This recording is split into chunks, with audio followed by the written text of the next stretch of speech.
विद्यार्थी मित्रों, मैं स्वस्तिक शिक्षण संकुल में एक बार फिर से आप सबका हार्दिक स्वागत करती हूँ। तो आज हम कक्षा तीन में हमारा सब्जेक्ट है गणित, चैप्टर नंबर 13 स्मार्ट चार्ट, उसका पार्ट 4 सीखेंगे। ठीक है, हमारा जो चैप्टर है वो कौन सा है? 13 स्मार्ट चार्ट, उसका पार्ट नंबर 4 पूरक अभ्यास। क्या दिया गया है? पूरक अभ्यास। ठीक है, पूरक अभ्यास का पार्ट नंबर 4 सीखने वाले हैं।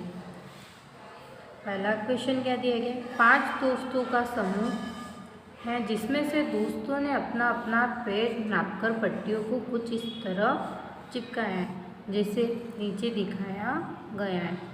कितने दोस्तों का समूह है यहाँ पे? 5 दोस्तों का। और उन्होंने क्या किया है? अपना अपना पैर नापकर नीचे पट्टियों पे नंबर्स के साथ चिपकाया हुआ है। ठीक है, तो आपको इस तरह से दिया गया है। जो हमारा चार्ट है वो इस तरह से लिखा गया है। ठीक है, पैर की लंबाई इस साइड क्या है? पैर की लंबाई। यहाँ पे दोस्तों के नाम लिखे हुए हैं। तो 5 दोस्त हैं, उनके नाम क्या क्या हैं? नयन, रसिक, बाबू, जयेश, कांति। 5 दोस्तों के नाम हैं। क्या क्या? नयन, रसिक, बाबू, जयेश और कांति। ठीक है, तो सबसे पहले नयन। क्या लिखा है? नयन। नयन का जो पैर है वो कितने सेंटीमीटर का? 8 सेंटीमीटर। कितना? 8 सेंटीमीटर। उसके बाद रसिक। क्या लिखा गया है?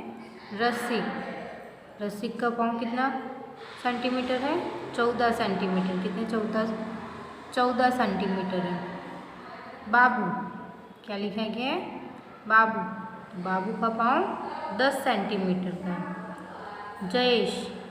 जयेश का पाँव भी 10 सेंटीमीटर का है। कांति। कांति का पाँव 9 सेंटीमीटर का है। तो यहाँ पे टोटल कितने दोस्त थे? 5।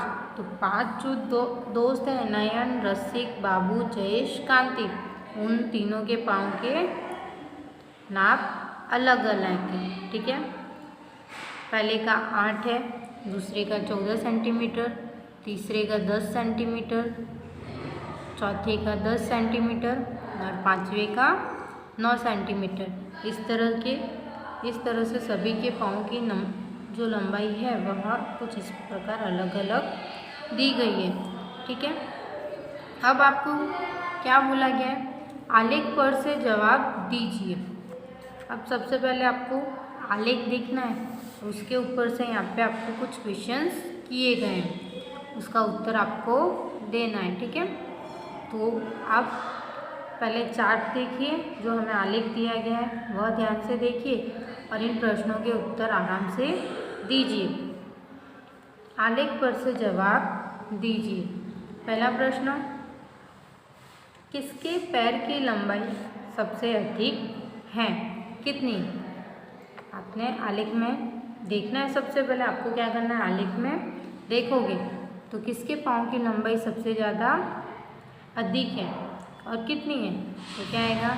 रसिक की लंबाई सबसे अधिक है। रसिक के जो पैरों की लंबाई सबसे अधिक है और रसिक की लंबाई 14 सेंटीमीटर है। क्या आएगा आंसर? रसिक के पैरों की लंबाई सबसे अधिक है। रसिक की पैरों की लंबाई 14 सेंटीमीटर है। तो इस तरह से क्या करोगे? आप उत्तर लिखोगे। क्या करोगे? उत्तर लिखोगे। तो एक बार वापस से आप चार्ट देख लीजिए। यहाँ पे सबसे ज़्यादा किसका दिया गया है? रसिक का। कितना? 14 सेंटीमीटर। बाकी सब के पाँव छोटे हैं। जो रसिक है उसके सबसे ज़्यादा लंबे पाँव दिए गए।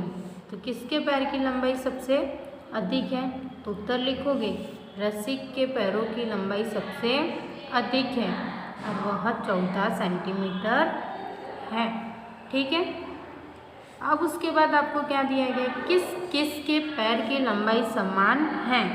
कितनी समान है? अब किस के पाँव की लंबाई एक जैसी दी गई, एक समान दी गई है, तो आपको आलेख देखना है इस प्रकार से, किस किस के पाँव की लंबाई समान है, बाबू की और जयेश की।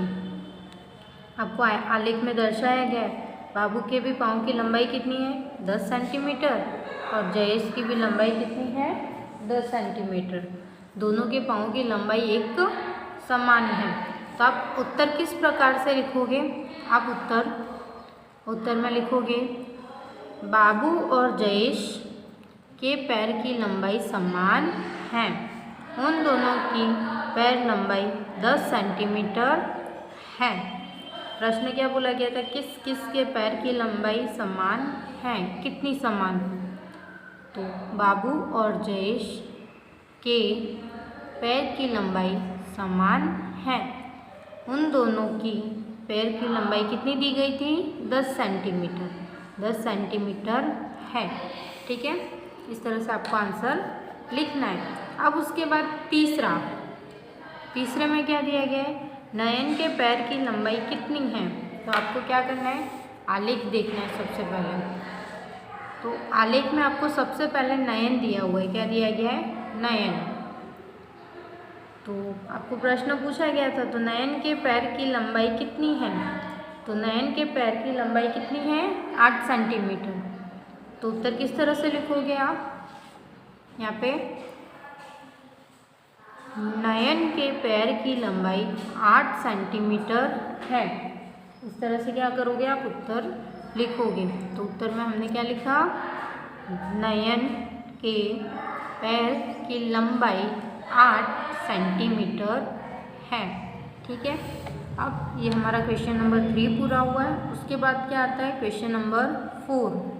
क्वेश्चन नंबर 4 में क्या दिया गया है, चौथा, सबसे कम लंबाई वाला पैर किसका है।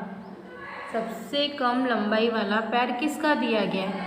तो आपको वापस से आलेख देखना है, क्या करोगे आप वापस से आलेख देखोगे। यहाँ पे देखिए कि सबसे कम किसका पाँव दिया गया है, नयन का 8 सेंटीमीटर है, रसिक का 14 सेंटीमीटर है, बाबू का 10 सेंटीमीटर है, जयेश का 10 सेंटीमीटर है और कांति का 9 सेंटीमीटर है।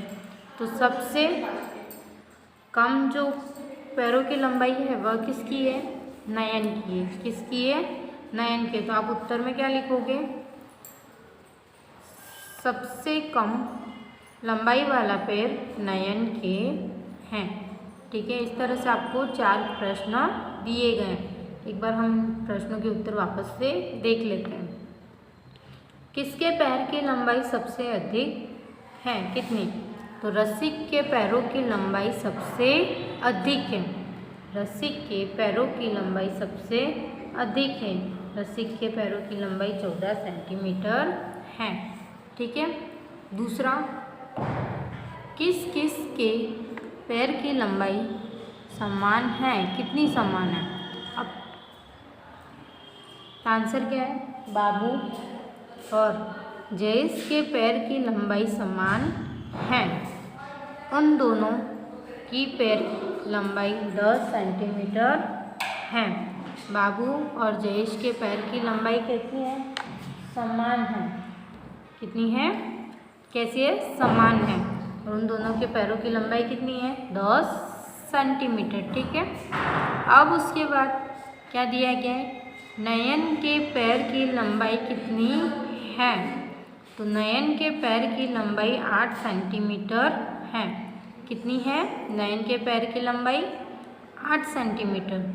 ठीक है, अब हमारा ये लास्ट क्वेश्चन 4, सबसे कम लंबाई वाला पैर किसका है। तो उत्तर क्या है, सबसे कम लंबाई वाला पैर नयन का है। किसका दिया गया है, नयन का। और सबसे ज़्यादा लंबाई वाला पैर रसिक का है। सबसे कम लंबाई वाला पैर नयन का और सबसे ज़्यादा लंबाई वाला पैर रसिक का है। ठीक है, तो अब आपको होमवर्क के अंदर क्या करना है, पूरक अभ्यास जो दिया गया है, ये पूरक अभ्यास का प्रश्न नंबर 1 आपको अच्छे से आलेख बनाना है। और यहाँ पे 4 प्रश्न उत्तर दिए गए हैं। कितने प्रश्न उत्तर दिए गए, उन प्रश्नों के उत्तर को ध्यान से समझना है और स्वापोथी में अच्छे हैंडराइटिंग से लिखना है और नोटबुक में भी लिखना है। ठीक है, तो जय गायत्री, अस्तु।